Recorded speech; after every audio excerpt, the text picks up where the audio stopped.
Rituraj time 8 দৰ্শকসকলৰ বাবে এই মুহূৰ্তত লৈ আহিছো এটা ডাঙৰ খবৰ গ্ৰেপ্তাৰ হ'ব নেকি বীৰ লাচিত সেনাৰ নেতা শৃংখল চলিহা কিয়নো ধুবুৰীক লৈ শৃংখল চলিহাই যি মন্তব্য কৰিছিল সেই মন্তব্যৰ পাছতে এতিয়া বিভিন্ন দল সংগঠন জাগুৰ খাই উঠিছে সংবাদমেল সম্বোধন কৰিছে শৃংখল চলিহাই ধুবুৰীক লৈ কৰা বিৰূপ মন্তব্যৰ যদিহে ক্ষমা নুখুজে তেনেহলে শৃংখল চলিহাৰ বিৰুদ্ধে আইনী ব্যৱস্থা হাতত লবলৈ সাজু হৈ আছে এতিয়া খিলঞ্জীয়া দল সংগঠন এটা ডাঙৰ খবৰ টাইম 8 দৰ্শকসকলৰ বাবে এই মুহূৰ্তত লৈ আহিছো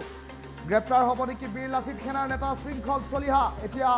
এক বৃহৎ প্ৰশ্নবোধকৰ সৃষ্টি হোৱা পৰিলক্ষিত হৈছে ধুবুৰীক লৈ বিৰূপ মন্তব্য কৰি বিপদত পৰিছে শৃংখল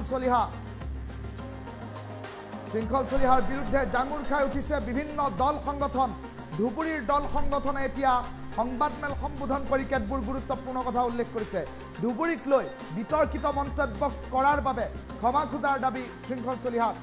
কলিতা জনগোষ্ঠীৰ লগতে ধুবুৰী জিলা কলিতা আপলাইন জনগোষ্ঠী এতিয়া জাঙুৰ খাই উঠিছে কিয়নো শৃংখল চলিহাই ধুবুৰীত কোনো খিলঞ্জীয়া জনতা নাথাকে বুলি উল্লেখ কৰিছিল ধুবুৰীত খিলঞ্জীয়া জনতা নাথাকে বুলি এক প্ৰকাৰ বিৰূপ মন্তব্য কৰিছে বুলি এতিয়া দাবী উত্থাপন কৰিছে কলিতা জনগোষ্ঠীয়ে আৰু যাৰ ফলস্বৰূপে শৃংখল চলিহাই যদি এতিয়া এই মন্তব্য উঠাই নলয় অথবা ক্ষমা নুখুজে ৰাজহুৱাকৈ তেনেহলে শৃংখল চলিহাৰ বিৰুদ্ধে গোচৰ ৰুজু কৰা হ'ব এনে কেতবোৰ কথা উল্লেখ কৰাৰ খবৰ এই মুহূৰ্তত আহি পৰিছে টাইম 8 দৰ্শকসকলক এটা ডাঙৰ খবৰ এই মুহূৰ্তত জনাই আছো কিয়নো শৃংখল চলিহাই শেহতীয়াকৈ ধুবুৰী সন্দৰ্ভত কৰা মন্তব্যৰ পাছত সম্প্ৰতি বিষয়টোক লৈ চৰ্চা আৰম্ভ হোৱা পৰিলক্ষিত হৈছে কলিতা জনগোষ্ঠীয়ে সমগ্ৰ বিষয়টোক লৈ কি মন্তব্য কৰিছে প্ৰথমে শুনাই লৈছো শৃংখল চলিহাই ধুবুৰী জিলাবাসীৰ ওপৰত কিছু কটু মন্তব্য দাঙি ধৰিছে আমি আজি অভিযুক্ত গোৱালপাৰা জিলাৰ কলিতা জনগোষ্ঠীৰ লগতে আমি ধুবুৰী জিলাৰ কলিতা আলপাইন জনগোষ্ঠী আমি একত্ৰিত হৈছোঁ আৰু এই আপোনালোকৰ সংবাদ মাধ্যমৰ জৰিয়তে আমি শৃংখল চলিহাৰ বিষয়ে কিছু আমি মন্তব্য দাঙি ধৰিব বিচাৰিছোঁ আচলতে শৃংখল চলিহাই তেখেতে যিটো কথা কৈছে যে ধুবুৰী জিলাত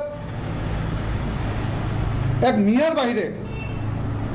যে তাত কোনো খিলঞ্জীয়া জনগোষ্ঠী আছে বুলি তেওঁলোকে নাভাবে তেওঁ নিজেও নাভাবে আৰু অসমবাসীয়েও নাভাবা বুলি এই কথাটো কৈছে কিন্তু আচলতে আমি আপোনালোকৰ সংবাদ মাধ্যমৰ জৰিয়তে তেখেতক আমি সকীয়াই দিছোঁ যে আপুনি কি কৰক যে ধুবুৰী জিলাৰ যিখিনি বসবাস কৰা মানুহ আছে তাৰ প্ৰতি আপুনি অকণমান চৰ্চা কৰক জ্ঞান আহৰণ কৰক কাৰণ ধুবুৰী জিলাৰ পৰা এটা সময়ত ধুবুৰী জিলাৰ পৰা আমাৰ অসমৰ মুখ্যমন্ত্ৰী আছিল প্ৰয়াত শৰৎ চন্দ্ৰ সিংহ আৰু তেখেতৰ নেতৃত্ব তেখেতৰ যি আদৰ্শ সেই আদৰ্শ গ্ৰহণ কৰাৰ বাবে আদৰ্শত চলিবৰ কাৰণে অসমৰ আজি যিসকল নেতা আছে সেই নেতাসকল তেওঁৰ আদৰ্শ মানি চলাৰ কাৰণে যথেষ্ট চেষ্টা কৰে এই ক্ষেত্ৰত তেখেতে কৈছে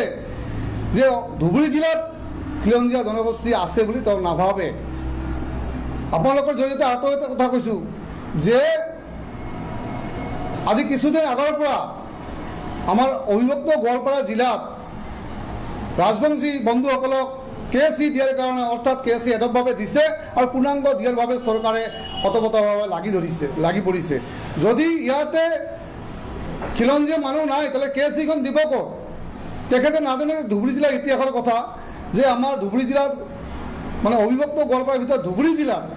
যে গোৱালপাৰীয়া কলা কৃষ্টিৰ ক্ষেত্ৰত প্ৰতিমা পাণ্ডেৰ নাম অকল অসমতেই নহয় ভাৰতবৰ্ষতেই নহয় গোটেই বিশ্বতেই জনাজাত তো এই ডাটাসমূহ তেখেতে আহৰণ নকৰাকৈ তেখেতে তেওঁ নুখুজাকৈ এটা কটু মন্তব্য দিয়াৰ বাবে তেখেতক আমি আমাৰ আজিৰ সংবাদ মাধ্যমৰ জৰিয়তে কলিতা জনগোষ্ঠীৰ ফালৰ পৰা তেখেতক আমি সকীয়াই দিছোঁ তেখেতক কৈছোঁ আপুনি অলপমান আদৰ্শৱান হওক আৰু জনগোষ্ঠীটো আপোনালোকৰ যি সংগঠনটো আছে সংগঠনটোক নেতৃত্ব দিয়াৰ কাৰণে অকণমান ভালদৰে ভাল ভাষাত ভাল কলা কৃষ্টিৰ মাজত তেখেতে নেতৃত্ব দিয়াৰ বাবে ব্যৱস্থা কৰক তেখেতে আপাৰ আছামত থকা বুলি কয় আমি কেতিয়াও নাভাবোঁ যে শদিয়া বেলেগ ধুবুৰী বেলেগ গুৱাহাটী বেলেগ আমি কেতিয়াও কোৱা নাই যে গুৱাহাটীখন নামনি অসমত আমাৰ এই সমস্যাৰ মাধ্যমৰ মাজেৰে আপাৰ আছামে চলাচল কৰি আছে আপাৰ আছামে চলি আছে বুলি কিন্তু আমি বিভিন্ন সংবাদ মাধ্যমৰ মাজে মাজে দেখা পাওঁ যে আপাৰ আসামৰ যিখিনি মানুহ আছে তেখেতে নামনি অসমক খুব অতি তুচ্ছ মন্তব্যৰে মাজে মাজে ভাষা কৈ আছে। গতিকে আমি শৃংখল চলিয়াক কৈছোঁ আদৰ্শৱান হওক আৰু আপুনি যে কুটু মন্তব্য দিছে ধুবুৰী জিলাত খিলঞ্জীয়া নাই বুলি এই কথাৰ ওপৰত তেখেতে ক্ষমা খোজক যে তেখেতৰ ভুল হৈছে বুলি। অন্যথা আমি ধুবুৰী জিলাৰ যিসকল খিলঞ্জীয়া আছোঁ, খিলঞ্জীয়া জনগোষ্ঠী আছোঁ, আমি একত্ৰিত হৈ কলিতা, নাথ, গৰিয়ামৰীয়া, দেশী, আপোনাৰ ৰাজবংশী বন্ধুসকল যিমান আছোঁ আমি খিলঞ্জীয়া জনগোষ্ঠী একত্ৰিত হৈ আমি শৃংখল চলিয়াৰ বিৰুদ্ধে আমি তীব্ৰ প্ৰতিবাদ কৰিম, এই কথা আমাৰ স্পষ্ট। শৃংখল চলিয়াই অসমত বাৰে বাৰে এনেকুৱা কটু মন্তব্য দিয়াটো অসমৰ ৰাইজক বিভ্ৰান্ত কৰাটো আমি নিবিচাৰোঁ। গতিকে কৈছোঁ, শেষৰ বাবে কৈছোঁ আমি যে ধুবুৰী জিলাৰ বাবে তেওঁ যিটো কটু মন্তব্য দাঙি ধৰিছে, যদি শৃংখল চলিয়াই ইয়াক ভুল বুলি তেওঁ স্বীকাৰ নিদিয়ে, তেওঁ ক্ষমা নোখোজে, তেনেহ'লে অনাগত দিনত আমি অতি তীব্ৰতাৰে আমি আন্দোলন গঢ়ি তুলিম বুলি আমি আজি আপোনালোকৰ সংবাদ মাধ্যমৰ জৰিয়তে শৃংখল চলিয়াৰ লগতে আমি অসম চৰকাৰক জানিবলৈ দিছোঁ। বীৰ লাচিত সেনাৰ নেতা শৃংখল চলিয়াই ধুবুৰী জিলাবাসীৰ ওপৰত কিছু কটু মন্তব্য দাঙি ধৰিছে।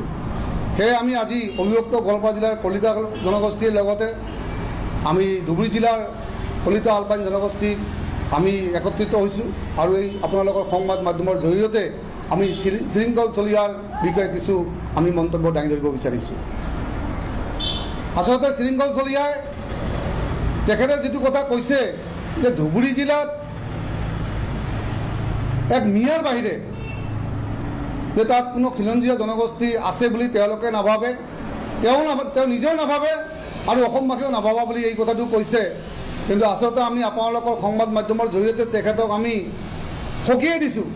যে আপুনি কি কৰক, যে ধুবুৰী জিলাৰ যিখিনি বসবাস কৰা মানুহ আছে তাৰ প্ৰতি আপুনি অকণমান চৰ্চা কৰক, জ্ঞান আহৰণ কৰক। কাৰণ ধুবুৰী জিলাৰ পৰা এটা সময়ত ধুবুৰী জিলাৰ পৰা আমাৰ অসমৰ মুখ্যমন্ত্ৰী আছিল প্ৰয়াত শৰৎ চন্দ্ৰ সিংহ আৰু তেখেতৰ নেতৃত্ব, তেখেতৰ যি আদৰ্শ, সেই আদৰ্শ গ্ৰহণ কৰাৰ বাবে, আদৰ্শত চলিবৰ কাৰণে অসমৰ আজি যিসকল নেতা আছে সেই নেতাসকল তেওঁৰ আদৰ্শ মানি চলাৰ কাৰণে যথেষ্ট চেষ্টা কৰে। এই ক্ষেত্ৰত তেখেতে কৈছে যে ধুবুৰী জিলাত খিলঞ্জীয়া জনগোষ্ঠী আছে বুলি তেওঁ নাভাবে। আপোনালোকৰ জৰিয়তে আৰু এটা কথা কৈছোঁ যে আজি কিছুদিন আগৰ পৰা